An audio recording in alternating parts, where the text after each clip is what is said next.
Praise the Lord. ஒரு பூ விற்கிற அம்மா இருந்தாங்க. ஒரு நாள் அவங்க பூ விற்றுட்டு வரும்போது மழை வந்துருச்சு. மழை வந்த உடனே ஒருத்தங்க வீட்டுக்குள்ளே போய் தஞ்சம் அடைகிறாங்க. அந்த வீடு வந்து ஒரு மீன்கார அம்மாவோட வீடு. அன்றைக்கி அதிகமான மழை இருந்ததுனால இந்த பூக்கார அம்மாவுக்கு வேறு வழி இல்லை. அந்த மீன்கார அம்மா வீட்டில் தங்க வேண்டிய சூழ்நிலையே ஏற்பட்டுச்சு. மீன்கார அம்மா நல்லா தூங்கிட்டாங்க.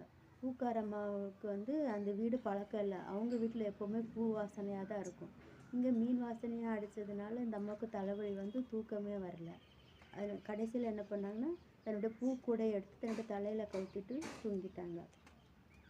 1 தெசலோனிக்கேயர் 4ஆம் அதிகாரம் 7ஆம் வசனம் இப்படியா சொல்கிறது: தேவன் நம்மை அசுத்தத்திற்கு அல்ல, பரிசுத்தத்திற்கு அழைத்திருக்கிறார். இந்த பாவமான உலகத்தில் நம்ம வாழ்ந்தாலும் நம்மை நாமளே பரிசுத்தமாய் காத்துக்கொள்ள வேண்டும். எந்த விதத்திலும் அசுத்தத்திற்கு நம்ம இடம் கொடுக்க